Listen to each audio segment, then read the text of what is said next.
Hi అండి. Welcome to అమూల్య మంత్రి Telugu audio stories. ఈరోజు మనం వినబోయే స్టోరీ ప్రేమ పరిమళం పార్ట్ 3. ఈ స్టోరీలోకి వెళ్ళబోయే ముందు మన ఛానల్ని సబ్స్క్రైబ్ చేసుకోండి. అలాగే కథ నచ్చితే లైక్ చేసి కామెంట్ చేయండి. ఇక కథలోకి వెళ్ళిపోదామా? అయ్యయ్యో! మధ్యాహ్నం కావొస్తుంది. ఇంట్లో అందరూ ఉన్నారు. నా గురించి ఏమనుకుంటున్నారో ఏమో అని రాధిక కంగారు పడుతూ అర్జున్ పైనుండి పైకి లేచింది. అతను ఆమె మోచేతిని పట్టుకొని, ఏయ్! ఎందుకు ఆ కంగారు? నీతో పాటు నేను కూడా లేటుగానే నిద్ర లేచాను కదా! అయినా మనకి కొత్తగా పెళ్ళయింది. రాత్రి కదా మనమిద్దరం ఒకటైంది. ఎవరు మన గురించి తప్పుగా అనుకోరులే. నిజం చెప్పాలి అంటే బయట ఉన్న పెద్దవాళ్ళు మన స్టేట్‌ని దాటి వచ్చారు కదా! ఇంకా మనం తొందరగా బయటికి వెళ్తేనే వాళ్ళకి మన మీద డౌట్ వస్తుంది. వీళ్ళు రాత్రి ఒకటయ్యారా లేదా అని. ఛీ! పాడు. నీకు మరీ ఆ ధ్యాస ఎక్కువైపోయింది. కాస్త తగ్గించుకో. పెళ్ళికి ముందు ఇలా మాట్లాడేవాడివే కాదు. సడన్‌గా నీలో మార్పు వచ్చింది అని రాధిక అన్నది. హా! అవును. నేనే మారిపోయాను.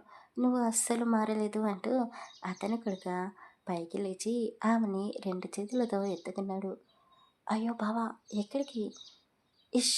కాసేపు నోరు మూసుకొని ఉండు అని చెప్పి ఆమెని వాష్రూమ్‌కి తీసుకొని వెళ్ళాడు. అతనే ఆమె శరీరమంతా చేతులతో రుద్దుతూ స్నానం చేయించాడు. రాధిక అతనికి అడ్డు చెప్పలేదు. అతను ఎంతో ఇష్టంగా ఆమెకు స్నానం చేయిస్తూ ఉంటే ఆమె చిన్న పిల్లలా మారిపోయింది. అయిపోయింది. ఇప్పుడు నువ్వు కూడా నాకు స్నానం చేయించు అని అర్జున్ అనగానే రాధిక కళ్ళు పెద్దగా చేసింది. నేనా అన్నట్టు చూసింది. ఏంటి అలా చూస్తున్నావు? అయినా అంతా చూసేసావు కదానే నాలో. ఇంకా నీ దగ్గర దాచుకోవాల్సింది నా దగ్గర ఏముంది?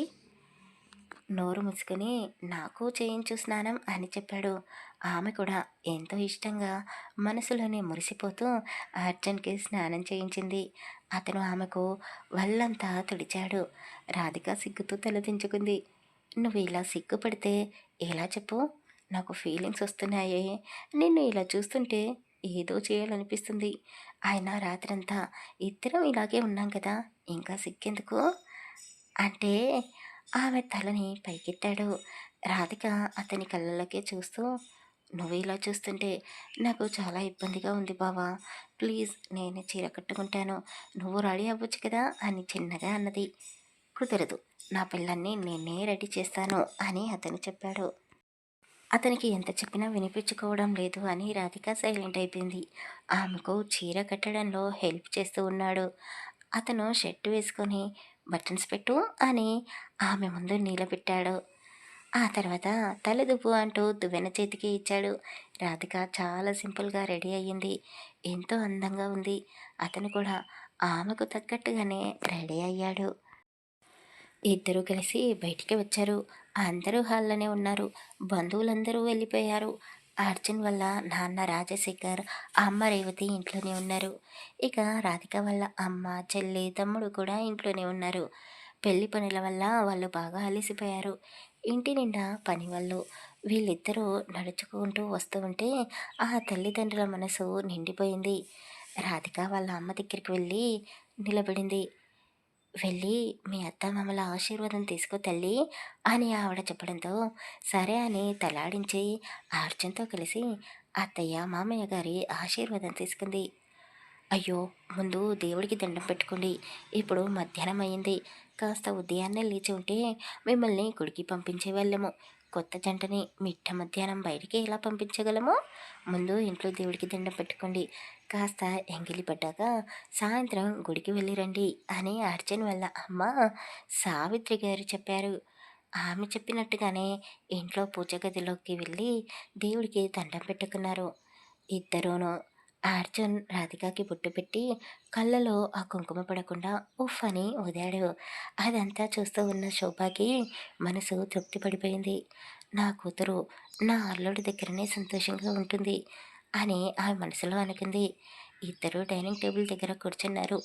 మీరు కూడా రండి, అందరం కలిసి భోజనం చేద్దాం అని అర్జున్ అన్నాడు. అయ్యా బాబు, ఇప్పుడు టైం ఎంత అవుతుంది? ఒక్కసారి చూసుకున్నావా?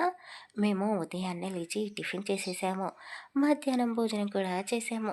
మీరే లేట్" అని సావిత్రి గారు అన్నారు. అతను "ఏహే" అని స్మైల్ ఇచ్చి ఒక ప్లేట్‌లో అతనికి అన్ని ఐటెమ్స్ వడ్డించాడు. రాధికకి తినిపిస్తూ అతను కూడా తినేశాడు. వద్దు అని మారం చేస్తే అందరి ముందు పరువు పోతుంది అని రాధిక సైలెంట్‌గా అర్జున్ తినిపిస్తూ ఉంటే తినేసింది.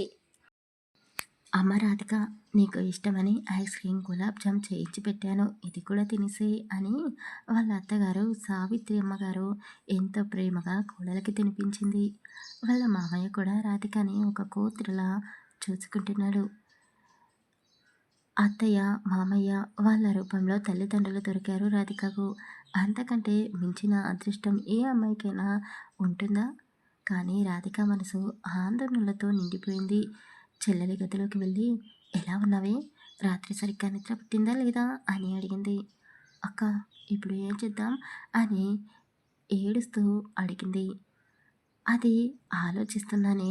నువ్వు టెన్షన్ పడకు, కంగారు పడకు, పిచ్చి పిచ్చి ఆలోచనలు చేయకు. నేను ఉన్నాను కదా, అంతా నేను చూసుకుంటాను" అని రాధిక రవళికని దగ్గరికి తీసుకొని చెప్పింది. "అక్క, నాకెందుకో భయంగా ఉంది. బావకి జరిగింది చెప్పేస్తే అంతా బావని చూసుకుంటాడు కదా" అని ఆమె చెప్పింది. "అయ్యో వద్దే, అలా మాత్రం చేయకు. బావకి తెలిస్తే వాళ్ళని చంపేస్తాడు. బావ కోపం నీకు తెలిసిందే కదా. కానీ వాళ్ళు చాలా పెద్ద రౌడీల్లా ఉన్నారు. వాళ్ళ చేతిలో బావకి ఏమైనా జరిగితే నేను తట్టుకోగలనా? బావకి ఏమీ కాకూడదు. ఒకవేళ బావ వాళ్ళని చంపేస్తే జైలుకు వెళ్తాడు. అది చూసి నేను తట్టుకోగలనా? ఇది మన సమస్య. ఇందులోకి బావని లాగొద్దు. మన దగ్గర ఇంకా వారం రోజుల టైం ఉంది. అందులో ఒకరోజు అయిపోయింది. ఇంకో 2 రోజులు ఇక్కడే ఉందాం. ఆ తర్వాత ఇక్కడి నుండి వెళ్ళిపోదాం" అని రాధిక అన్నది. "అక్క, మనం ఇక్కడి నుండి వెళ్ళిపోయిన తర్వాత బావ సైలెంట్‌గా ఉంటాడా? నిన్ను అంతలా ప్రేమించే బావ నీకోసం వెతకకుండా ఉంటాడా? ఎక్కడ ఉన్నా మనల్ని వెతుక్కుంటూ వస్తాడు" అని రవళిక అన్నది. "అదంతా నేను చూసుకుంటాను.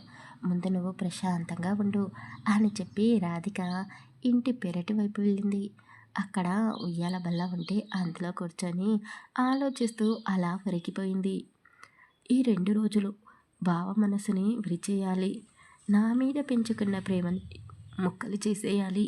నన్ను అసహ్యించుకునేలా చేయాలి. అలా చేస్తేనే బావ దృష్టిలో నేను చెడ్డదానిలా మెలిగిపోతాను. అప్పుడు బావ నన్ను పట్టించుకోడు. ఆ తర్వాత నేను అనుకున్న పని ఈజీగా చేయొచ్చు అని ఒక పథకాన్ని ఆలోచించుకుంది. ఆమె ఉయ్యాల బల్లపై ఒక సైడ్ పడుకొని ఉంది. ఆమె నడుము దగ్గర చీర కొంగు గాలికి పక్కకి జరిగింది. ఒక కాలి పైన మరొక కాలు వేసుకుని ఉంది. కాలికి మువ్వల పట్టీలు మరింత అందాన్ని తెచ్చిపెట్టాయి. ఒక చేతిని తల కింద పెట్టుకుంది. మరో చేతిని తలపై ముడుచుకొని అలా శూన్యంలోకి చూస్తూ ఉంది. అదంతా ఒక అద్భుతంలా చూస్తూ ఆమె దగ్గరికి వచ్చాడు అర్జున్. నడుము మడతని చూసి చిన్నగా అక్కడ గిల్లాడు. "అబ్బా" అని ఉలిక్కిపడి పైకి లేచి కూర్చుంది ఆమె. తోట పని చేసుకుంటూ అక్కడే ఉన్న పనివాళ్ళు ఆమె అరుపు విని, "అయ్యో ఏమైంది అమ్మాయి గారు" అంటూ ఆమె దగ్గరికి వచ్చారు.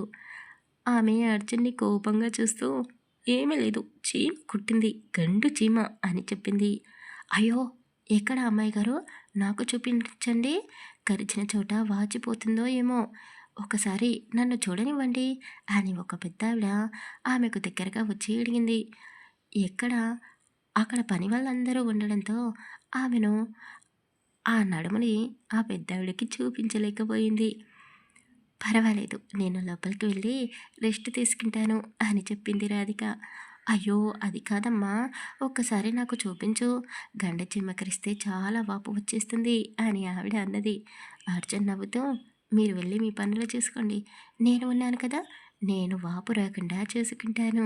ఆ చీమ కరిచిన చోట మందు కూడా రాస్తాను" అని నవ్వుతూ చెప్పాడు. వాళ్ళకి మ్యాటర్ అర్థమైపోయినట్టుంది. ముసిముసిగా నవ్వుకుంటూ ఎవరి పనుల్లోకి వాళ్ళు వెళ్ళిపోయారు. రాధిక కోపంగా అర్జున్ వైపు చూస్తూ, "నీకు అస్సలు బుద్ధి ఉందా? గదిలో నన్ను ప్రశాంతంగా ఉండనివ్వు, బయట కూడా ఇలాగే అల్లరి చేస్తూ ఉంటావా" అని 4 చివాట్లు పెట్టేసి అక్కడి నుండి చాలా స్పీడ్గా వెళ్ళాలని 2 పెద్ద అడుగులు వేసేసరికి ఆమె కాలు ఆమెకే తగిలి కింద పడబోయింది. ఆమె వెనకాలే ఉన్న అర్జున్ ఆమె నడుమ చుట్టూ చేతులు వేసి కింద పడనివ్వకుండా అతని పైకి లాక్కున్నాడు. చాలా ఫోర్స్‌గా లాక్కునేసరికి ఆమె అమాంతం అతనిపై వాలిపోయింది. అతను కూడా కాలు స్లిప్ అయ్యి కింద పడిపోయాడు. ఇద్దరు ఒకరి మీద ఒకరు అలా నేలపై పడిపోయి ఉన్నారు. ఆ తర్వాత ఏం జరగబోతుంది తర్వాయి భాగంలో తెలుసుకుందాం. కథ నచ్చితే ప్లీజ్ లైక్ చేసి కామెంట్ చేయండి. అలాగే మన ఛానల్ని సబ్స్క్రైబ్ చేసుకోండి. Thank you for listening.